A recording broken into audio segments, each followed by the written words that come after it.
Hey folks, this is Rhykker with a gaming news wrap-up video where we discuss the happenings of the week. This week's topics include the latest Diablo 4 news, including a recap of all the important new details you may have missed, my take on the alleged 6th class leak for Diablo 4, the Microsoft acquisition of Activision Blizzard getting blocked, and more.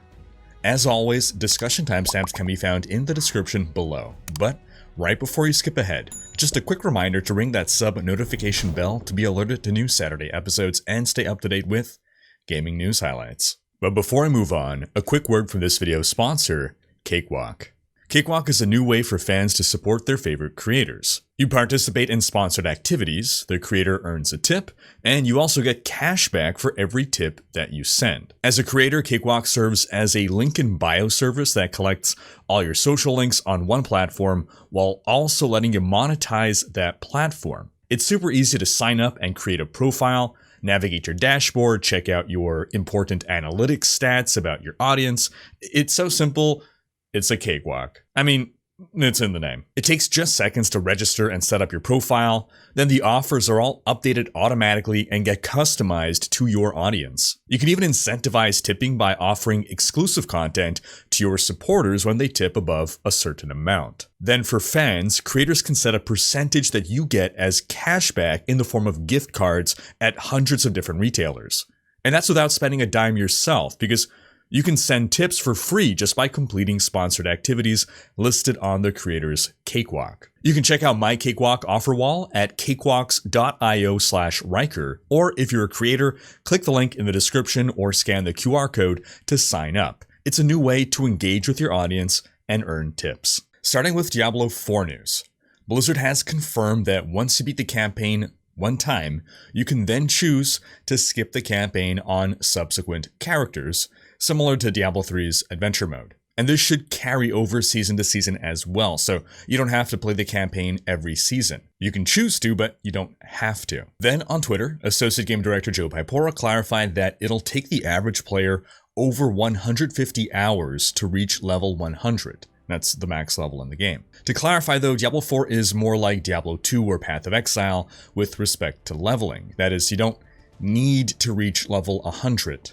Most players don't. The last 10 levels in particular, or the last 5 especially, become a giant grind. It probably takes about as much time to reach level 90 as it does to go from 90 to 100, or as much time to get to level 95 as it takes from getting to 95 to 100. But those last 10 levels aren't going to make a night and day difference in your character power. Yeah, it's a bit more power, but I don't expect level 100 characters to be crapping on level 90 characters just because of those 10 levels. Now, Diablo 3 and many MMOs, these are games where you reach max level and then the game starts. That's not the case with classic ARPGs or Diablo 4. Diablo 4 endgame content starts around level 50. And I've seen some confusion in terminology here on my last video about endgame. Some people are saying, isn't endgame level 100? When we refer to the endgame, we don't literally mean the point at which the game ends, but rather the content that the game offers once you've beaten the campaign and is expected to form your day-to-day gameplay loop once you are in the end game, the end of the main campaign game. Then, in case you missed it, last week they confirmed that any death in hardcore is permadeath, including PvP deaths. And I'm not sure why this was surprising to some hardcore players, or even why there was a desire to not have permadeath in PvP. It seems to kind of defeat the purpose of hardcore if dying in PvP doesn't actually kill your character. Some people are saying that this means the hardcore PvP scene will be dead.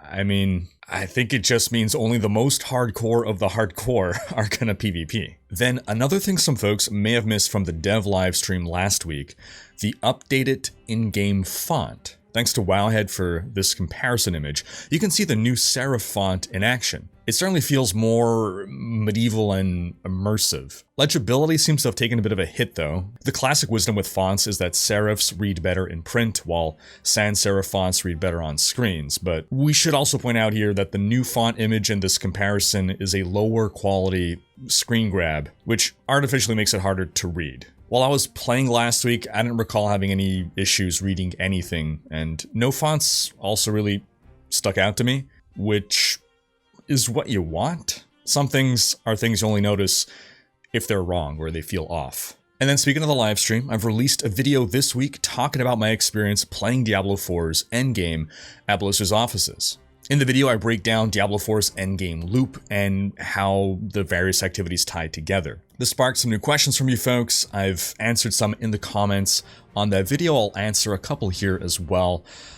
With Helltide events, people were asking about the chests. The chests are instanced to you, so you don't have to worry about someone else opening a chest before you, whether that's a party member or just some random person in the world. Then in the video, I spoke about one-shots, and when I was talking about one-shots, I didn't mean things that would literally kill your character in one shot, no matter how much defense you're stacking. I more so meant an attack that deals enough damage to kill you in one shot from max health if you don't react either with a defensive skill in time, or if your build is really offense heavy and defense light. I would imagine that if you focus really hard on defense, then some of these things that were one-shotting me would just be near-death experiences instead of one-shots. For instance, again, on my Sorcerer, I was getting one-shot by certain boss mechanics until I changed my build a little bit to focus on building up shields, and I would generate my shield right before that hit would come in, so when it would hit me, it would remove all my shield and take me down to maybe 10% health, instead of just obliterating me completely, and then I can pop a potion and keep on with the fight. Then another point of clarification, when I was comparing the relative power of legendary affixes, unique affixes, and legendary paragon nodes, I said that the order of their power felt like legendary affixes, then legendary paragon nodes, and then unique affixes. I still feel that that's the case, but I need to point out that there's a really wide range of power among legendary affixes. Some are really strong, and there's a lot of legendary affixes that are better than the paragon board legendaries. But if you're looking at the codex legendaries, in general, the Paragon legendary nodes seem more powerful than those. And given that a Paragon board just adds one more legendary when you're already stacking several legendary powers, I doubt unlocking Paragon boards will make you want to completely respec your character just to fit a legendary node. I think what you're going to do is you're going to just look for the legendary board, legendary node that best fits your build. And given the variety that there are, it seems like there should be one for your build, no matter, and hopefully more than one choice. I know I felt like I had a couple choices that were top tier for whatever build I was running to decide between. And something that I didn't harp on nearly enough, the glyphs that you insert into the Paragon boards, being these upgradable endgame chase items, are likely to become the most important parts of the Paragon boards for, at least for really invested players. If you're going to be more casual and you're not going to be hitting level 90 plus, glyphs may not be as big on your radar. This is just my guess here. So those legendary nodes might be more interesting to you, but those glyphs, picking the right glyph, leveling them up, putting them in the right spot on the right board, doing all the theory crafting and planning around those glyphs, planning your entire Paragon board path around your glyphs, I think that's what the really advanced players are going to be focused on. Now, we also learned this week that mounts will unlock after completing a certain quest within the campaign. There was some confusion here because past information said that mounts would unlock after the campaign, but the update is that there's a quest to unlock the mounts during the campaign. We don't know exactly when in the campaign this happens, could be towards the end, but in the beta, we had seen it stated in-game that mounts would unlock after completing the quest Donan's Favor. And within the first region, we're given a quest to go see Donan in Skosglen. That's an adjacent region. So, we could get the mount as early as the second zone, unless Donan is a character that just sticks with us for the rest of the game. Then another detail that there was confusion about in the past, which was clarified during the live stream last week, Altars of Lilith. You will only have to find them all one time. Once you unlock an Altar of Lilith, it is unlocked forever. You don't need to unlock it again on a new season. However, softcore and hardcore characters are treated separately, so you do have to get them all on softcore and all on hardcore if you plan to play both. There's nothing you can do on softcore to help your hardcore character. The devs also clarified during the live stream that you can reset dungeons. We just won't be able to do it via a reset dungeon button anymore like in the beta. So if you leave a dungeon after some amount of time, it will reset. If you completed that dungeon, you beat the boss, that reset time's only going to be about 30 seconds. But if you left the dungeon early before completing it, it'll take a few minutes. And this is just to stop the abuse case of running the first half of a dungeon over and over to efficiently farm elite monsters. This was the meta in the beta. It's not a fun gameplay loop, so it's good that they killed the efficiency of this. Then Blizzard also released this week another Inside the Game video, this one titled Your Class, Your Way. And it discusses all the ways in which you get to customize your character from appearance to build. Now again, these videos are not aimed at veterans with lots of crunchy details. They're hype videos for players who don't know too much about Diablo 4 and want some high-level overviews. If you want to check out the video, I have the link below. But alongside the video also came a blog post that shared a couple extra details, like how your skill tree ends with a selection of build-defining key passives. That's something that I believe I forgot to mention in my endgame video. Those key passives are strong enough that you want your build to revolve around them, and you can only pick one of them. The post also clarified that once you unlock a mount on one character, it is unlocked across all your other characters as well. And the post also gave us the final launch system requirements for Diablo 4, including minimum, medium, high, and ultra 4K setting requirements. Now, even if you don't meet the minimum requirements, the game will still try to run, but Blizzard can't guarantee that your experience will be great. Overall, though, the requirements are very reasonable, but if you want to benefit from NVIDIA's DLSS 3 technology, you do need an RTX 40 series card.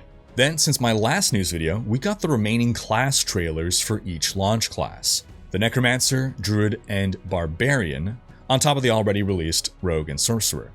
In case you missed those videos, I'll pop the links to them in the description below. We also got episode 3 of Diablo Lo-Fi Beats. This time it's Diablo 3 tracks. Again, link below. Now, as a reminder, Blizzard revealed a server slam coming up. That'll be on Mother's Day weekend, May 12th through 14th.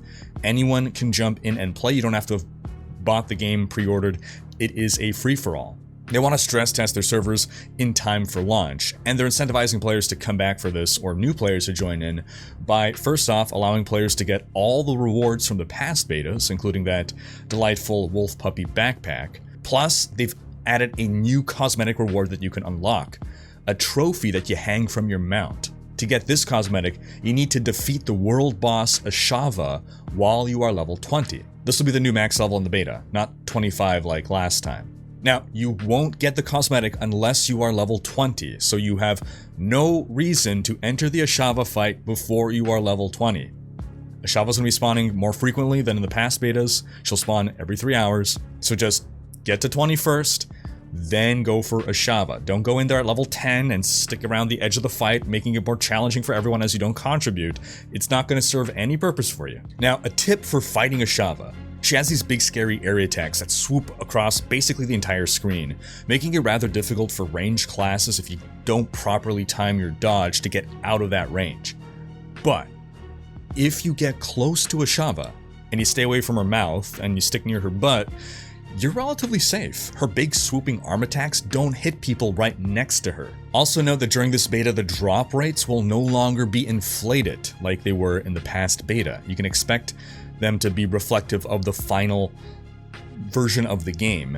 So that means you're going to have a lot fewer legendaries, and you are therefore going to be weaker than last time. And everyone has to level up a fresh character. You don't get to bring in your level 25 Ringer that you farmed that level 35 mob with during the last beta. And I should also remind you folks that the Barbarian and the Druid are not getting access to their class specializations, making them a little bit weaker than the other classes.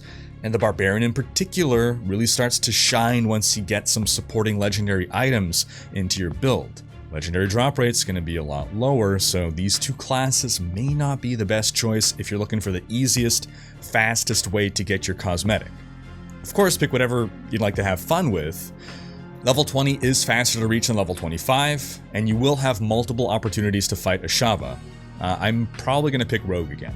And I'll wrap up the Diablo 4 portion of today's video with my take on the rumor of the 6th class via the Mug leak, or the Stein leak. So Blizzard is selling this Stein in the official gear store, and on the lid of this Stein you can see 6 symbols. 5 of them clearly represent each of the 5 classes currently in the game, and the final symbol is a symbol of Lilith, which has also been taken to be the symbol of the new cult of the Triune. Now, people are interpreting this to mean that the 6th class will be some kind of cultist of Lilith, or cultist of the Triune, or something of that nature. I highly doubt this is the case. I'm pretty confident that this symbol is just meant to represent Lilith. If this were a Diablo 2 mug, we'd have a symbol here that just represented Diablo, like a pentagram or something. The other class symbols all clearly look like something that a non-Diablo player can use to interpret what the class is about. You got Sword and Bow, Rogue. Skull and Dagger, Necromancer. Viking Horned Helm, Barbarian. Bear Paw, Druid. Sorcerer's elemental magic symbol here is admittedly a bit more obscure, but it still gives some information.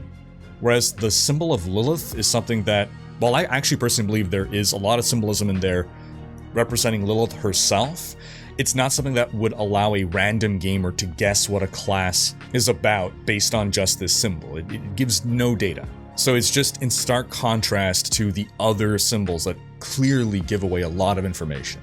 So I really just think that they had some design, they had a pattern that allowed them to fit in 6 symbols, so they put the 5 class symbols, and they just decided to put the Lilith symbol as the 6th one, just for aesthetic reasons. I could be wrong, but I really think there's nothing here. Alright, now, in other major news this week, the Microsoft acquisition of Activision Blizzard has just hit a major roadblock. In fact, it might now be dead in the water. In a move that completely surprised most insiders, the UK's Competition and Markets Authority, the CMA, that's the governmental regulator of fair market competition in the UK, they've blocked the acquisition. But not for the reasons that most people would have guessed. It was actually over cloud gaming. Basically, they were concerned that Microsoft would monopolize the growing cloud gaming market by making its games exclusive to its own cloud gaming services. It's already estimated that Microsoft accounts for up to 70% of global cloud gaming services. And the CMA estimates that the cloud gaming market could become an $11 billion industry by 2026. Sounds like a lot, but even if that's the case, in context, that still represents under 5% of the overall games industry. It's just bizarre for this small part of the market to be what stops this acquisition. Maybe the CMA thinks that cloud gaming is going to continue to grow over the next decade into something truly giant, despite what a lot of hardcore gamers feel. Now, both Microsoft and Activision Blizzard immediately began to take steps to fight this ruling. They are allowed to fight it, and they do have a deadline by which to do so, but if we go by the history of appeals with the CMA, the outlook is grim. The odds of overturning their decision are not in Microsoft's favor. We can expect the story, though, to get dragged out for a few more months before we find out one way or the other. Now, analyst Michael Pachter believes that the deal can go through if Microsoft promises not to raise Game Pass prices. I guess we'll see. Microsoft President Brad Smith said he was disappointed by the CMA's decision, and he said that their decision reflected a flawed understanding of the market and the technology. He also stated that this marked Microsoft's darkest day in its 4 decades in Britain. Then an Activision Blizzard spokesperson ominously declared, quote, "We will reassess our growth plans for the UK. Global innovators, large and small, will take note that, despite all its rhetoric, the UK is clearly closed for business." Following the news, Activision Blizzard's stock price dropped 10%. And Microsoft's actually rose 10%, but that's not because of the deal, but rather because Microsoft released their quarterly earnings update, which showed about a 10 to 15% increase across the board. However, within the gaming sector specifically, Microsoft's revenue is actually down 4% year over year, with Xbox hardware revenue down 30%. Activision Blizzard also released their quarterly earnings report, with Blizzard seeing its monthly active users drop 40% after the big spike it saw following the launch of Overwatch 2 last autumn. From 45 million monthly active users, which was a resounding high, the monthly active users are now down to 27 million, and this is across all Blizzard titles, not just Overwatch 2. So this puts the monthly active users at a higher point than they were during the early 2022 lull of about 22 million, but still within their general dip below 30 million that they experienced from 2021 until the release of Overwatch 2. Blizzard sales, however, are up 62% year over year, so they're not exactly hurting. Then moving on to some Star Wars Jedi Survivor news. The game released this week, and complaints have been coming in about the PC version. Once again, we got a game releasing with a bad PC port, or it's not even a port, it's just an unoptimized PC version. A story that nowadays is unfortunately all too common. Outside of that though, the game is getting solid reviews. On OpenCritic, the average top critic score is 85 out of 100, with 88% of critics recommending the game. On Steam, the reviews are mostly negative, but that's of course just a reflection of the PC version and not of the game itself. The devs are working to resolve the optimization issues. But if you're planning to get the game on PC, and it does sound like this is a game that is absolutely worth playing, you may want to wait a bit for all the issues to be resolved. Or buy an Xbox and play it on that. God knows Microsoft needs the money. In other news, we got a gameplay trailer for Armored Core 6: Fires of Rubicon, which releases August 25th. I used to love mech games as a kid, and this game seems to capture so much of what's awesome about mech fighting fantasy. Link to the trailer in the description. And that's gonna wrap up this week's video. But do be sure to check out my video breaking down the Diablo 4 endgame gameplay loop based on my play experience at Blizzard HQ last week. Thanks for watching. Special thanks to my Twitch, Patreon, and YouTube supporters for making these videos possible. If you like what you saw on this channel and want to support the creation of more content, you can consider pledging on YouTube or Patreon and unlocking behind-the-scenes content, monthly virtual hangouts, and more. If you enjoyed this video, please share it. Check out these other videos and subscribe to join Rhykkers Raiders for more gaming content.